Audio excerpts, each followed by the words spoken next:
Market లో invest చేసి మీ డబ్బులు డబుల్ చేసుకోవాలనుకుంటున్నారా? సుందరరామిరెడ్డి గారి లైవ్ సెమినార్ కి అటెండ్ అవ్వండి.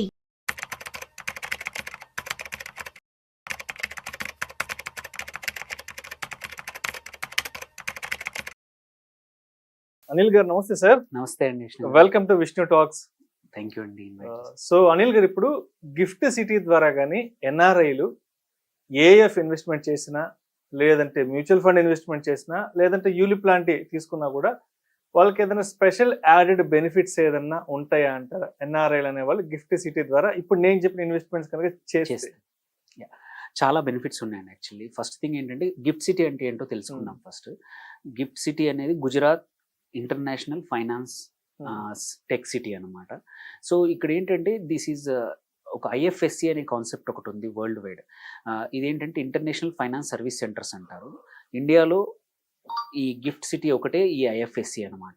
సో అడ్వాంటేజ్ ఏంటంటే దీంట్లో ఓన్ ఆ రెగ్యులేటర్ ఎవరైతే గిఫ్ట్ సిటీ రెగ్యులేటర్ ఉంటారో వాళ్ళ ఓన్ రూల్స్, ఇన్వెస్ట్మెంట్ కంపెనీస్ కోసం కానీ, టాక్సేషన్ కానీ అన్నీ కూడా ఓన్ రూల్స్ ఉంటాయి.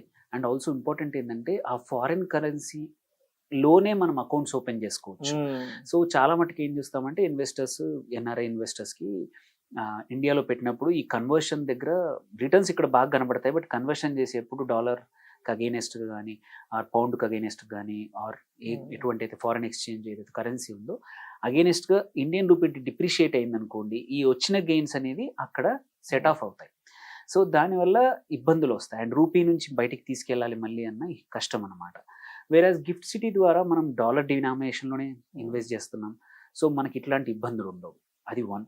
సెకండ్ వచ్చేసి మనం చూసుకుంటే ఇప్పుడు ఈ ఎన్ఆర్ఐస్ మనం మొత్తం వరల్డ్ వైడ్ నియర్లీ 3.5 కోట్ల మంది ఎన్ఆర్ఐస్ ఉన్నారు. వెదర్ గల్ఫ్లో కానీ, యుఎస్లో కానీ, అన్ని కంట్రీస్లో తీసుకుంటే. సో ఈ నంబర్ చాలా పెద్ద అమౌంట్. ఇప్పుడు వీళ్ళకి ఇట్లాంటి గిఫ్ట్ సిటీ లాంటి ప్లేస్ ఉండడం వల్ల టాక్సేషన్ కూడా డబుల్ టాక్సేషన్ అవాయిడ్ అవుతుంది. అండ్ ఆల్సో టీడీఎస్ లాంటివి లేవు. ఇంకో ఇంపార్టెంట్ ఏంటంటే చాలా మటుకు సర్వీసెస్ మీద మనము జిఎస్టీ వసూలు చేస్తుంది గవర్నమెంట్. బట్ గిఫ్ట్ సిటీ ద్వారా వచ్చే సర్వీసెస్ ఏవైతే ప్రొవైడ్ చేస్తారో ఎటువంటి ఫైనాన్షియల్ ఇన్స్టిట్యూషన్, బ్యాంక్స్ కానీ, ఆఫ్ షోర్ బ్యాంకింగ్ యూనిట్స్ అని చాలా ఉన్నాయి. మనం ఈవెన్ ఇన్వెస్ట్మెంట్లే కాదు, డిపాజిట్లు కూడా పెట్టుకోవచ్చు గిఫ్ట్ సిటీ ద్వారా. సో అక్కడ కూడా మీకు ఎటువంటి జిఎస్టీ లేకుండా ట్రాన్సాక్షన్స్ మొత్తం చేసుకోవచ్చు అనమాట. సో నీకు ట్రాన్సాక్షన్ కాస్ట్ తగ్గుతుంది, టాక్సేషన్ ఎఫిషియెంట్గా ఉంటుంది, అండ్ డాలర్ డినామినేషన్లో వెళ్తూ ఉంది, అండ్ డబుల్ టాక్సేషన్ అయినంత వరకు అవాయిడ్ అవుతుంది. సో అండ్ ఈజీగా డబ్బులు ఎప్పుడంటప్పుడు విత్డ్రా చేసుకోవచ్చు. It's IFSC. సో ఎటువంటి క్యాపిటల్ రిస్ట్రిక్షన్స్ ఉండవు అనమాట, క్యాపిటల్ అకౌంట్ రిస్ట్రిక్షన్స్ ఉండవు. సో ఇన్ని బెనిఫిట్స్ వల్ల ఏంటంటే ఏ కంపెనీస్ అయితే, ఆర్ ఏ ఫండ్స్ అయితే, ఏ మ్యూచువల్ ఫండ్స్ అయితే గిఫ్ట్ సిటీలో ఇన్కార్పొరేట్ అయి ఉంటాయో, ఆర్ ఎటువంటి సెక్యూరిటీస్ లైక్ ఏదన్నా కొన్ని బాండ్స్, ఇప్పుడు ఏంటంటే మనం చూస్తున్నాం ఏంటంటే చాలా కంపెనీస్ బాండ్స్ అక్కడ ఇష్యూ చేస్తున్నాయి అన్నమాట. అక్కడ ఇష్యూ చేసినప్పుడు ఎటువంటి టాక్సేషన్ లేకుండా they can route through gift city. So ఈ అడ్వాంటేజెస్ గిఫ్ట్ సిటీ ప్రొవైడ్ చేస్తుంది. దెన్ సో దీని ద్వారా ఎలాంటివి ఉన్నాయి నెక్స్ట్ మీ క్వశ్చన్ ప్రకారం, ఫస్ట్ థింగ్ వెరీ సింపుల్ ఏంటంటే ఈవెన్ డిపాజిట్స్ కూడా చేసుకోవచ్చు అన్నమాట. చాలా బ్యాంక్స్ వాటి offshore business units, OBUs అంటారు, అక్కడ ఓపెన్ చేసే గిఫ్ట్ సిటీలో. ఆ గిఫ్ట్ సిటీలో అకౌంట్లు మనం ఓపెన్ చేసుకున్నాం అనుకోండి, ఆన్లైన్ ద్వారా ఓపెన్ చేసుకోవచ్చు. ఎన్ఆర్ఐస్ ఏ కంట్రీలో ఉన్నా సరే అక్కడ చేసుకుంటే ఈ బెనిఫిట్స్ వస్తాయి. అలాగే సింపుల్ యూలిప్స్ కూడా, విచ్ అక్కడ నుంచి మనం తీసుకున్నాం అనుకోండి, అప్ టు 10 lakhs ఎటువంటి ట్యాక్సేషన్ లేకుండా నువ్వు విత్డ్రా కూడా చేసుకోవచ్చు. విచ్ ఈజ్ నార్మల్లీ మన డొమెస్టిక్ ఇన్వెస్టర్స్కి నార్మల్గా అయితే, ఆర్ ఎన్ఆర్ఐస్ కూడా వేరే ఫండ్స్ తీసుకుంటే పర్ ప్యాన్ 2.5 లక్షల వరకు ఎటువంటి ట్యాక్సేషన్ లేదు. బట్ గిఫ్ట్ సిటీ ద్వారా అయితే 10 లక్షల వరకు ఒక్కొక్కరికి నువ్వు ఎటువంటి ట్యాక్స్ లేకుండా నువ్వు రిటర్న్స్ తీసుకునే అవకాశాలు ఉన్నాయి. Then coming to most popular దీనికన్నా కూడా ఏంటంటే మన రీట్స్ అంటాం, ఇన్విట్స్ అంటాం. సో రియల్ ఎస్టేట్ ఇన్వెస్ట్మెంట్ ఇవి కూడా ఏవైతే అక్కడ గిఫ్ట్ సిటీలో లిస్ట్ అయి ఉన్న రీట్స్లో కానీ, ఇన్విట్స్లో కానీ ఇన్వెస్ట్ చేయడము ఈజీయే, ట్యాక్సేషన్ తక్కువే. సో ఈజీ అయిపోతుంది. అండ్ ఎప్పుడైనా సరే డబ్బులు విత్డ్రా చేసుకోవాలన్నా ఎటువంటి ఇబ్బందులు ఉండవు అనమాట. నెక్స్ట్ మోస్ట్ పాపులర్ మనం చూసే మ్యూచువల్ ఫండ్స్. ఇప్పుడు చాలా మ్యూచువల్ ఫండ్ స్కీమ్స్ కూడా ఇక్కడ గిఫ్ట్ సిటీలో ఇంకార్పొరేట్ చేస్తూ ఉన్నారు చాలా కంపెనీస్. ఇప్పుడు మీరే యాసెట్ కానీ, మల్టిపుల్ కోటక్ కానీ, చాలా యాసెట్ మేనేజ్మెంట్ కంపెనీలు, మ్యూచువల్ ఫండ్ కంపెనీస్ కొన్ని ఫండ్స్ని ఎన్ఆర్ఐస్ కోసం అక్కడ లిస్ట్ చేసి అక్కడి నుంచి కూడా ఆఫర్ చేస్తున్నాయి అన్నమాట. సో నేను చెప్పిన అడ్వాంటేజెస్ అన్నీ ఇంతకుముందు దీనికి కూడా వర్తిస్తాయి అన్నమాట. సో అలాగే ఏఎఫ్స్ నియర్లీ ఇప్పుడు ఆల్రెడీ 250 ఏఎఫ్లు మంచి మంచి పెద్ద పెద్ద బ్యాంకులు కానీ పెద్ద పెద్దవి కూడా లిస్ట్ అయిపోయి ఉన్నాయి గిఫ్ట్ సిటీలో, గుజరాత్ గిఫ్ట్ సిటీలో. సో వాటి ద్వారా ఇన్వెస్ట్ చేస్తే నువ్వు ఫస్ట్ డాలర్ రూపంలో నువ్వు మళ్ళీ ఇండియన్ కరెన్సీలో కన్వర్ట్ చేయాల్సిన అవసరం లేదు. ఓకే, నీ డైరెక్ట్లీ అక్కడ యాజ్ ఎన్ఆర్ఐ నీ ఆర్ డినార్లో ఉంది, ఆర్ పౌండ్స్లో ఉంది, ఆర్ కెనేడియన్ డాలర్లో ఉంది, యుఎస్ డాలర్లో ఉంటే సింప్లీ డైరెక్ట్గా యుఎస్ డాలర్గా ఇన్వెస్ట్ చేయొచ్చు. చేశాక అది ఆన్ షోర్ ఇన్వెస్ట్ అవుతాయి, ఇండియన్ మార్కెట్లో ఇన్వెస్ట్ అవుతాయి త్రూ గిఫ్ట్ సిటీ అనమాట. నువ్వు ఎప్పుడు కావాలన్నా మళ్ళీ డాలర్ డినామినేషన్లో విత్డ్రా చేసుకోవచ్చు. సో చాలా హ్యాజిల్స్ అనేది చాలా తగ్గుతాయి. కేవైసీ కూడా ఓన్లీ గిఫ్ట్ సిటీ కేవైసీ ఒకసారి చేస్తే సరిపోతుంది. అన్ని ఫైనాన్షియల్ ఇన్స్టిట్యూషన్స్కి ఆ KYC is valid. So like Indian మనం రెగ్యులర్ కేవైసీ లాగా అక్కడ కూడా అంతే. సో ఇన్ని అడ్వాంటేజెస్ ఉన్నప్పుడు ఎన్ఆర్ఐలు ఐ థింక్ ఇబ్బందులు లేకుండా గిఫ్ట్ సిటీ ద్వారా ఈ ఇన్వెస్ట్మెంట్ వెహికల్స్లో ఇన్వెస్ట్ చేస్తే ఆప్షన్స్ మాత్రం చాలా పెరిగాయి.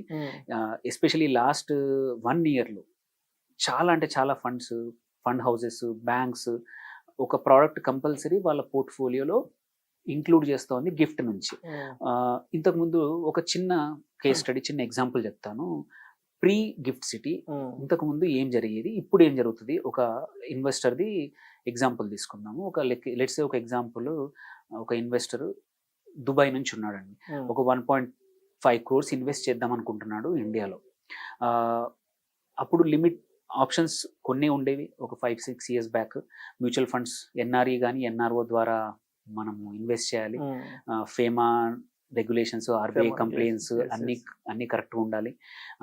మళ్ళీ రియల్ ఎస్టేట్లో పెట్టుంటే సేమ్ లిక్విడిటీ ప్రాసెస్, రిజిస్ట్రేషన్, కొంచెం టీడీఎస్ పేపర్ వర్క్ ఉంటుంది అండ్ నమ్మాలి కొద్దిమందిని. ఆల్సో టాక్సేషన్, ఇంట్రెస్ట్ రేట్స్ కూడా 2 కూడా ట్యాక్సబుల్. నువ్వు సపోజ్ ఎఫ్డి ఏదైనా ఫిక్స్డ్ ఇన్కమ్లో పెట్టినా వచ్చిన ఇంట్రెస్ట్ కూడా ట్యాక్సబుల్లే. ఆల్సో ఏమైనా ఈక్విటీస్లో పెడితే రిటర్న్స్ కూడా ట్యాక్సబుల్లే. అండ్ డిటిఏ ఉంటే పర్లేదు, లేకపోతే 2 చోట్ల ట్యాక్స్ కట్టాల్సి వచ్చేది. ఓకే, వేరాజ్ ఇప్పుడు గిఫ్ట్ సిటీ వచ్చాక ఏంటి పరిస్థితి తనిఖీ అనుకుంటే, ఫస్ట్ ఎటువంటి రిస్ట్రిక్షన్ లేదు ఓనర్షిప్కి. ఈజీగా సేమ్ ఇంతకుముందు ఎలా పెట్టగలుగుతారో ఇప్పుడు కూడా అలాగే investment is same. And important ఏంటంటే యుఎస్ డాలర్లోనే ఇంట్రెస్ట్లు వస్తాయి, ఎటువంటి కన్వర్షన్స్ లేవు, కన్వర్షన్ ఫీజ్ లేదు, అంటే క్యాల్కులేషన్ ఈజ్ వెరీ సింపుల్. నాకు ఇంతకుముందు ఇన్వెస్ట్ చేశాక ఎంత వస్తుందో అనేది చివరికి వచ్చాక చూసుకుంటే, స్టేట్మెంట్ చూసుకుంటే తెలిసేది. ఇప్పుడు అలా కాదు, ముందే నీకు తెలుస్తుంది. డాలర్ డినామినేషన్లోనే మీ ఎన్ఏవి కూడా డాలర్ డినామినేషన్లో వస్తుంది. సో అదొక అడ్వాంటేజ్. అండ్ 0% క్యాపిటల్ గెయిన్ ఐఎఫ్ఎస్సిలో లిస్టెడ్ ఉన్న సెక్యూరిటీస్లో అయితే, ఎటువంటి సపోజ్ బాండ్స్ కానీ, ఆ ఇన్విట్స్ కానీ, ఆ రీట్స్ కానీ, ఆ ఏఎఫ్స్ కానీ అక్కడే లిస్ట్ అయ్యి ఉంటే ఎటువంటి క్యాపిటల్ గెయిన్ ట్యాక్స్ లేదు. అండ్ అన్నిటికన్నా ఇంపార్టెంట్, మనం చూస్తే మేనేజ్మెంట్ ఫీజు మనం 2% అంటాం, కొన్ని కేసులు హయ్యర్ పర్సంటేజెస్ ఉన్నా వాటి మీద అడిషనల్గా జిఎస్టీ కూడా 18% పే చేయాల్సి వచ్చేది. గిఫ్ట్ ద్వారా దానికి ఎటువంటి అది కూడా లేదు. సో ఇన్ ద ఎండ్ మనం తీసుకుంటే సేమ్ అమౌంట్ ఆఫ్ ఇన్వెస్ట్మెంట్కి నీ చేతికి వచ్చే returns much much much higher than through ఏమంటారు మనం గిఫ్ట్ ద్వారా పెడితే. సో ఎన్ఆర్ఐస్ కొంచెం స్లోగా ఆలోచించి ఇటువైపు గిఫ్ట్ సిటీ ద్వారా ఇన్కార్పొరేట్ అయిన ఫండ్స్లో కానీ వాటిలో ఇన్వెస్ట్ చేస్తే ఏంటంటే ఈ యాడెడ్ బెనిఫిట్స్ ఉంటాయి.